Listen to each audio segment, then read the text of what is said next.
Welcome back. Welcome back to Unleashing the Voice. This is our second episode in the Borrowed Identity series. So, in episode one, we talked about your past is not your personality, where we separated the things that we have gone through from the person that we really are. And so, in this episode, we're going to talk about the roles that we've absorbed over the years, whether it was to survive or because we didn't know who we were. We are going to talk about those roles that filled the gap, the labels, the survival strategies that became familiar, and we thought they felt like truth. We thought they were just who we were. And a lot of times we go through life and we say, "Oh, I'm this way because that's just who I am. I don't do this because that's just who I am." No, it's not who you are. It's the identity that you absorbed and you carried it for so long until you think it's really who you were. So, in this episode, some of what you call me was never you to begin with. Some of what you call me was never you to begin with. It was a costume that your nervous system learned to wear to keep you safe. Walls that you put up to keep you safe, which is what that was. And somewhere along the way, it started to feel like skin. The walls became skin and you covered yourself because you had to protect yourself. You had to protect your heart. You had to protect your mind. You had to protect your soul because of the disruptions that you have dealt with. So, identity is often absorbed before it is chosen. Children absorb first, right, and discern later. By the time we have the language to question what we've taken on, it already feels like us. Because most of the time, these identities are forced upon us or absorbed when we are children. And so we don't know any different. We don't know that we are taking on these identities until we become adults. And here we are wearing it like skin. Trauma is one of the biggest things that teaches identity. When you have to survive, you have you are required to be the strong one. Or you end up being the strong one. You end up being the fixer. You end up being the good girl or the invisible one. Your nervous system learned that really quickly, depending on the situations you were in, the atmospheres that you were in, the trauma you may have gone through. And because you took on these identities, it doesn't mean that you were weak. It meant wisdom for the season. It was survival. You did what you needed to do to survive a season. You did what you needed to do for that particular situation. A survival identity is functional, not foundational. It was something that you had to function in, but it wasn't supposed to be a foundation of who you are. I hope that makes sense. And absorbed identity is sneaky, right? It sneaks up on you. You don't even know what's happening because it feels so familiar because you dealt with it for so long and you've been in it for so long. It just feels like it's who you are. But familiar, right, is not the same as truth. It literally becomes a costume that your nervous system has learned to wear to protect you. And in that protection, it became comfort. And comfort is not the same as calling. And the difference between absorbed and assigned, absorbed is what you took on, the roles that you took on, the labels that you stepped into because the environment required it. Assigned identity is what God placed in you before the world had a chance to speak. One was given to you by circumstance, one was given to you by design. So, a few examples of the identities. I am the strong one. No, You were the available one. Strength was required, so you provided it. But availability is not the same as identity. I'm difficult. That's one a lot of people give themselves. I'm difficult because they don't know how else to explain the way that they are. And I say, no, you ask questions in unsafe rooms. Curiosity in a controlling environment gets labeled difficult. That's good. Curiosity in a controlling environment gets labeled difficult because people don't want you to question their bad choices and decisions. I am the fixer. No, chaos trained you. Fixing was how you created safety. That was survival, not personality. If you could control your environment and fix everything that you needed to fix before it could spiral out of control, that was you creating safety. I'm invisible. No, attention was costly where you grew up. Invisibility was protection.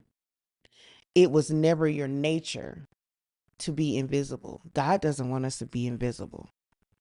I am the black sheep. This is the one that I told myself many, many years. No, you were awake in a room that wanted you asleep. Your rebellion was your identity trying to breathe. You weren't difficult, which I think difficult and black sheep run hand in hand.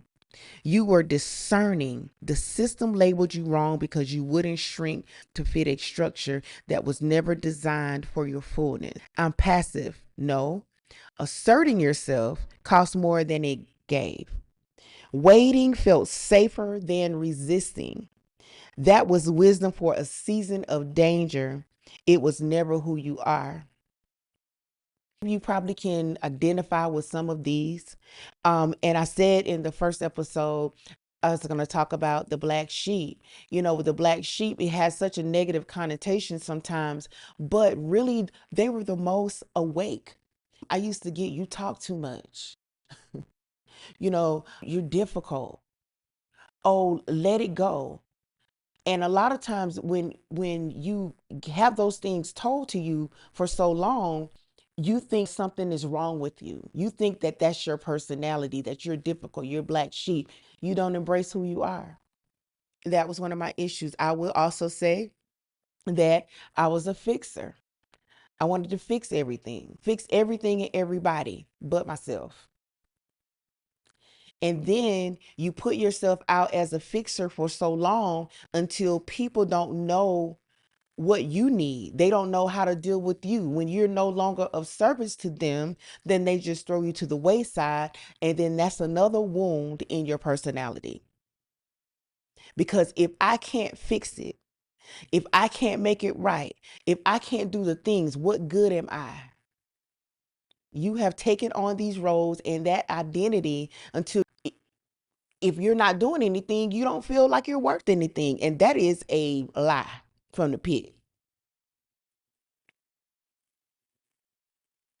Everything is not meant for you to fix. You're not God. God can fix it.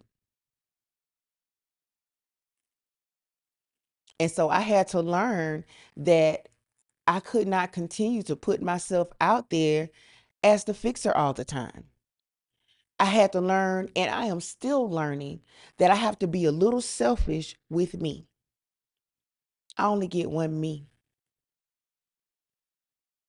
So I hope somebody received that. So as we get ready to close, I want to reiterate some of what you call me was never you to begin with. It was given to you by people who needed something from you, or you absorbed because of the situations you were in, the seasons you were in,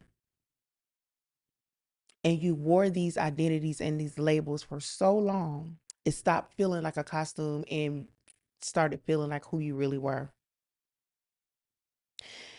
And in some seasons, you absorbed what kept you alive. Some people had to take on these roles in order to survive those seasons. It was wise for that season, but where we go wrong is we continue to hold on to them. It was never meant to define you. That's why we have to let go our past. We have to let go those identities. We have to let go those things served us in a season.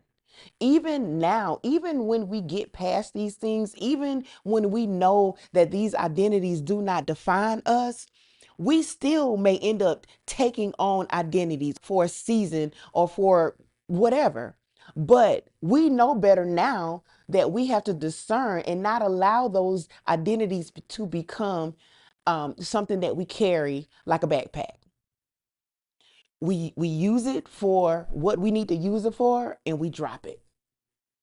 And it's okay to have certain traits of these identities, right? Certain traits in your personality, but not, it doesn't define who you are. Like you don't have to hide behind those things. You use it for what you need, and you drop it and you keep moving.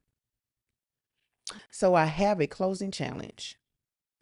I want you to take one role that you've been carrying, one role that you think you've even carried in the past, whether it's the strong one, the fixer, the passive one, the black sheep, any of the roles.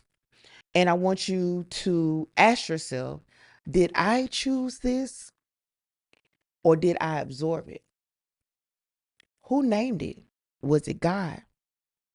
Was it life? Was it fear? Was it someone? Was it me? Was it a rule that you were never allowed to question? And I want you to write the answer. And then I want you to put beside it borrowed. And once you can name it, like I said in episode 1, once you can write it and once you can name it, then you can deal with it. I hope this has been a blessing to you. And I hope you join me for the next episode in this series. But before I do that, and if this teaching has helped you, if you're curious about the identity roles you have carried or what season you're in, I invite you to take Why Am I Stuck assessment. It's a quiz, it's 25 questions, and it's going to give you your primary identity role, and then it's going to give you a secondary identity. So that assessment link will be in the comments. I hope that you take the assessment. I hope that it helps. So I thank you for watching. Come back for our final episode in our series, Borrowed Identity. Take care until the next time. Bye. There are moments that remind you to slow down, to breathe, to reconnect with the woman you've always been becoming. On October 17th, you're invited to the Tend Gathering Experience, an intentionally curated evening designed to transform, empower, nurture, and develop. Beautiful surroundings, meaningful conversations, thoughtful details, lasting connections. So slip into that dress you've been waiting to wear. Gather your girlfriends and join us for an unforgettable evening. The Tend Gathering Experience. Come as you are. Leave refreshed. Leave rooted. Reserve your seat using the registration link in the description or comments below.